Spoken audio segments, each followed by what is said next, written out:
Agreement valid है कि void है? क्यों? Agreement to do impossible thing, ये एग्रीमेंट वॉइड है। आगे चलते हैं। फिर इसके बाद इंटेंशन। इंटेंशन, पार्टीज की इंटेंशन होनी चाहिए। एग्रीमेंट वही इन्फोर्सेबल बाय लॉ होंगे जिनमें पार्टीज की इंटेंशन होगी कि हमने एक लीगल रिलेशनशिप में होंगे और अगर किसी एक ने खिलाफ वर्जी की तो उसके खिलाफ कानूनी चाराजोई भी की जाएगी। नॉर्मली कमर्शियल एग्रीमेंट्स में intention to create legal relationship होती है, कमर्शियल सेल परचेज की एग्रीमेंट। डोमेस्टिक या सोशल एग्रीमेंट्स में intention to create legal relationship नहीं होते। हस्बैंड ने वाइफ से कहा इस संडे को मेरे दोस्त आ रहे हैं, अगर तुम अच्छा सा खाना उनके लिए बनाओ ना तो मैं तुम्हें नई साड़ी गिफ्ट करूंगा।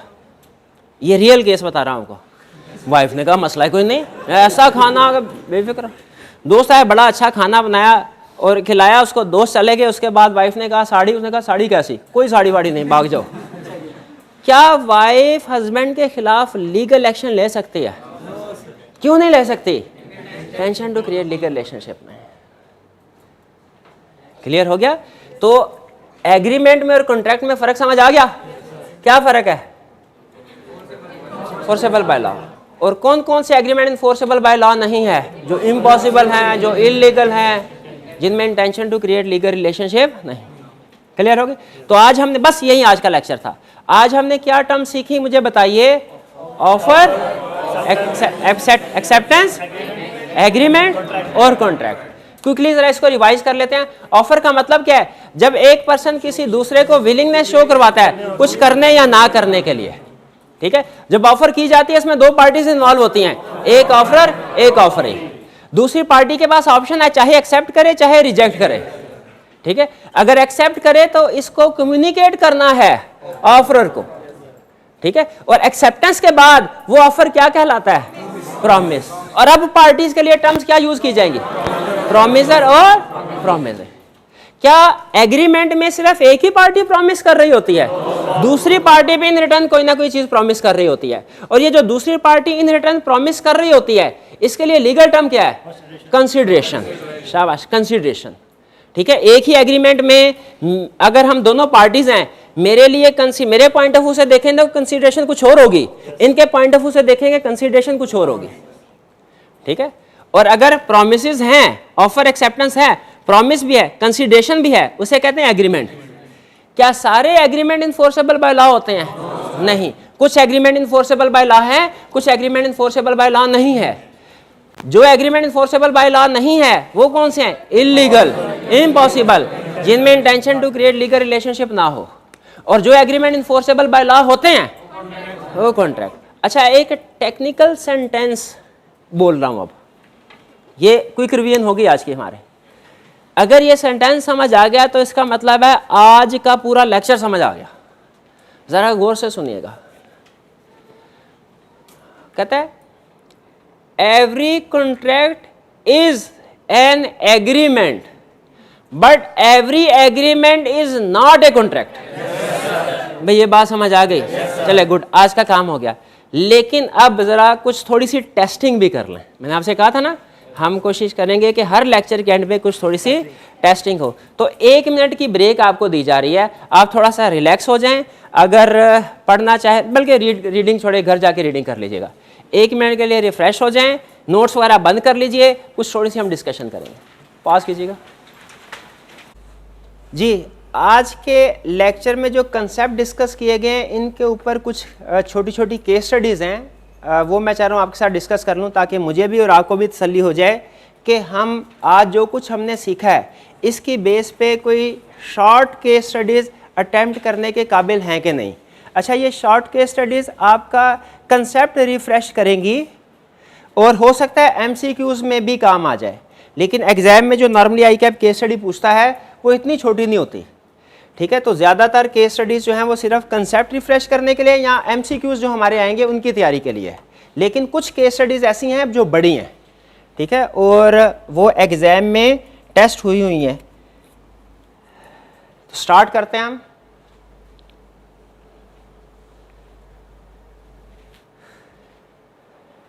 क्वेश्चन 1 जी, कह रहा है Adeel offers to sell his furniture to Babar for ₹50,000। Offer कौन है? अदील। और ऑफरी बाबर। अच्छा अदील, अच्छा आगे चलते हैं। Babar accepts this offer. Babar, ठीक है, अब वो प्रॉमिस ही बन गए, ऑफर एक्सेप्ट कर ली। अच्छा ऑफर एक्सेप्ट कर ली, अब आगे उसने नहीं बताया हुआ intention to create legal relationship क्या है, ठीक है, इन चीजों के बारे में नहीं बताया। तो जिन चीजों के बारे में केस स्टडी में उसने ना बताया हो, हमने अज्यूम करना है वो ओके हैं, उनमें कोई प्रॉब्लम नहीं है, क्योंकि जिसमें प्रॉब्लम हो उसका वो जिक्र करता है। तो इसका मतलब है उसने, बाबर ने ऑफर को एक्सेप्ट कर लिया, तो इसका मतलब दोनों के दरमियान में कॉन्ट्रैक्ट हो गया। सब्सिक्वेंटली बाद में Adeel refuses to sell the furniture. Adeel ने कहा मैं फर्नीचर सेल नहीं करूंगा, ठीक है। तो can Babar take any action against Adeel?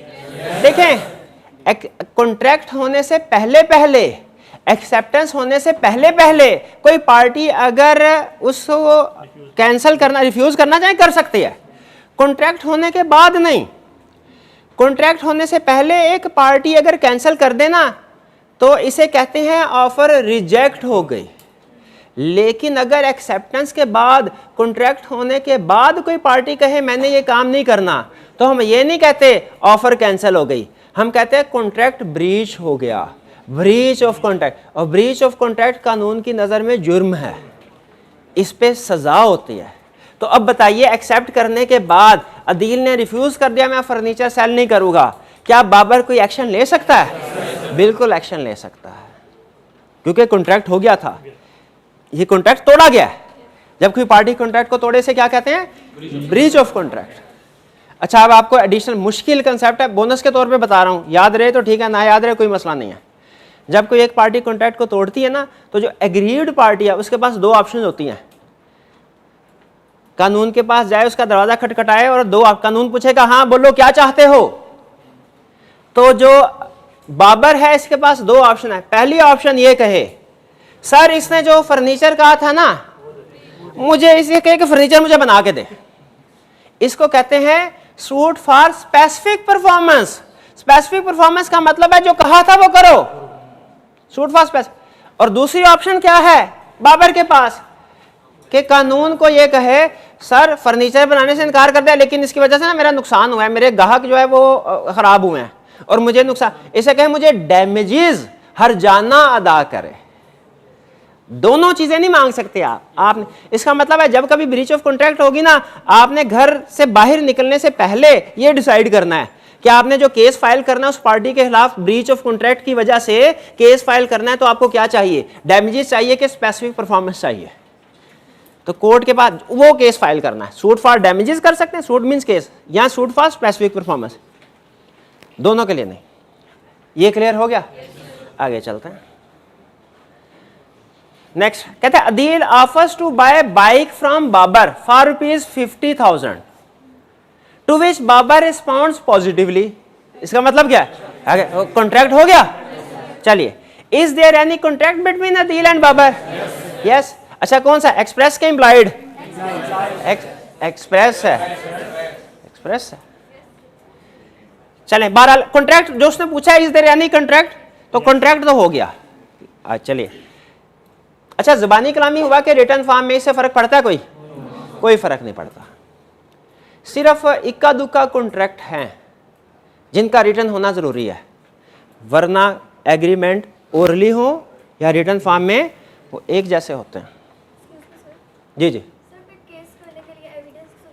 हाँ केस करने के लिए एविडेंस। सुन लें, आइंदा आप बहुत सी केस स्टडी में डिस्कशन करते हो ना, आपके जहन में सवाल आएगा सर इस चीज़ को अदालत में कैसे प्रूव करेंगे। ये वकीलों का काम है, ये हमारा काम नहीं, ठीक है।